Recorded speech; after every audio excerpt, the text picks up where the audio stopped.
රැකියාවට යනකොටත් කියනවා රැකියාවේ විදේශීය රටකටත් කියනවා. විදේශීය රටකට ගිහිල්ලා අසනීප වුණත් බෝධි පූජා තියෙනවා. දැන් බලන්න මෙතන ඉන්න මේ අයදී මේ අම්මලා මොනතරම් මේ බෝධින් වහන්සේලාට කිරියහර පූජාව කියන්නේ මේ ඉන්නේ මේ අම්මලා ඉන්නවනේ. ඕගොල්ලන්ට වඩා වයස ආන්න කොයිතරම් ඕගොල්ලන් ලිපියෙන් බෝධි පූජා තියලා තියෙන කෙනෙක් කියලා දරුවෝ බුදුහාමුදුරුවෝගේ ජීවමාන ඉතින් මම මේ විශාල වශයෙන් කියන්නේ නැහැ කාල වේලාව මදි නිසා මේ බෝධිය අපිට හැම දෙයකටම සත්‍යයක් ධෛර්යයක් කතාවක් කියලා මම මේ විදිහට කියනවා මේ ශ්‍රද්ධාවන්තයන් හිතා ගන්න අපේ දුලන් අනිත් දුලන් වල එයාගේ නංගි හිටියේ හොරන් මහරගම පිළික ආරෝපණය කියනවා පරීක්ෂා කළා දවස් 21ක් ගියාම මහරගමට එන්න එයාට තියෙන පිටිකාරෝය දැන් මේ අය මට කියනවා පාන්දර දැන් මේ වෙලාවෙත් මම මේ දවස්වල පූජාවක් කරගෙන යන බෝධිය අපේ දෙයිසිලෙන්නේ බෝධි පූජාව තියන්නේ කි මට දවස් 7යි දවස් 7ක් තියලා යනකොට දැන් අර ලීඩාවත් අරන් එනවා. දවස් 7ක් අරන් එනකොට මේ දොබකොට එක්කේ. දවස් 7ක් අරගෙන යනකොට නෑ දවස් 14 යන්න තියෙන ඉස්පිරිතාලේ මහත්තයා දවස් 7ක් දීවුවා. මමත් ඉතින් පිළිකාරෝ දෙලෙක් පිළිකාරේ ඉදිරියට කොයිතා සියලුදී අමතක කරන්නේ. මේ ඔය මේ අයටත් මම කියන්නේ යම් කිසි පිළිකාරේ ඉන්නවා නම් යාට කරන්න පුළුවන් උපකාර කරා. මොකද යාව ගොඩ ගන්න එක හරි අමාරු දෙයක්. ඒ වේදනාව මේ ලෝක මිනිහෙකුට දරන්න බෑ.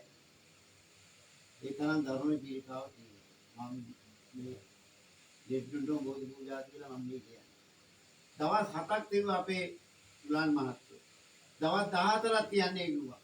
ඊට පස්සේ කිව්වා ඉස්පිරිතාලේ යන්න තියෙන තව දවස් 7යි එකක් තියෙනවා. බලන්න කපුවල. දැන් මොකද උනේ? දැන් දවස් 7ක් තවත් සිටිකක් තියුවා මහරගම ගියා. මොකද කියන්නේ? මා පිළිකාවක් එන්නේ ඇවිල්ලා නැති වෙලා තියෙනවා. පස්සේ තුනක් තව බෙහෙත් දීලා එන්නේ. ආගියටත්. දැන් බොහොම සන්තෝෂයෙන් මේ බෙහෙත් කොන්නේ කියලා තියෙන. කොණ්ඩේ ගියෙත් නෑ, මුකුත් නෑ. දැන් බලන්නකො මේවා පුදුමයි ආශ්චර්යයි. දරුවෙක් නැති එක්කෙනෙකුට කාන්තාවකට දරුවෙක් නැති වුණාම අපි බෝධි පූජා කියනවා රෑ. ඇයි? මේ බෝධින් වහන්සේ පරි සලාගෙන ඉන්නවා දෙවි දේවතාවුන් වහන්සේලා හිතන්න ඵලෙදී. දැන් මේ බෝධි පූජාවක් කියනකොට මෙතන දෙවි දේවතාවුන් වහන්සේලා ඉෂ්ට දේව පංගියේ තමයි අපි ඉෂ්ට කිව්වා. මෙතන ඉෂ්ට දේවතාවුන් වහන්සේලා ඉන්න තැන. නවදා මල් පහන් කිලන් පහස ගාථා කියනද මේ ඉෂ්ට දේවතාවුන් වහන්සේලා ඉතින් මෙතන ඉන්නවා නම් අනුතර බෝධියලා කොයිතරම් ඉන්නවද? සීමා බෝධියලා කොයිතරම් ඉන්නවද? අන්ද විහාරේ බෝධියලා කොයිතරම් ඉන්නවද? ඉරිවේරේ අතරගම බෝධියලා කොයිතරම් ඉන්නවද? බෝධීන් වහන්සේලා ඉන්නේ කොතන? එතන දෙවි දේවතාවුන් වහන්සේලා වැඩ ඉන්නවා. අන්න ඒ රැට අපි හතෙන් පස්සේ බෝධි පූජාවක් තියනවා නම් අන්න ඒ දෙවි දේවතාවුන් වහන්සේලාගේ දරුවෙක් තමයි අර දරුව නැති කාන්තාවගේ කුසට එන්නේ. මේ බෝධි පූජාවේ යානුභාවයෙන් අර දෙවියෝ සතුටු වෙලා එයාට අර දරුවන් දෙවි දරුවෙක් අර කුසේ මෙන්න මේකයි ආචාර්ය මේකයි සත්‍ය ක්‍රියාව. දැන් අපි මේ බෝධි පූජා බෝධියට සියලු දේ පූජා කළා. මේ සත්‍ය ක්‍රියාව ගාථාව කියන්නේ බෝධින් වහන්සේ දිහා බලාගෙන දැන් ඇස් දෙක වහගෙන මේ සත්‍ය ක්‍රියා ගාථාව ජයෝ මුනින්දන්ත සුබෝධි මූලේ අහෝසි මාරස්ස පරාජයෝ හි උංගෝදුයුම් දේව ගණපසන්නා ඒතේන සච්චේන ජයන්තු මහියං ඒතේන සච්චේන ජයන්තු දුහියං ඒතේන සච්චේන ජයන්තු ජය මංගලං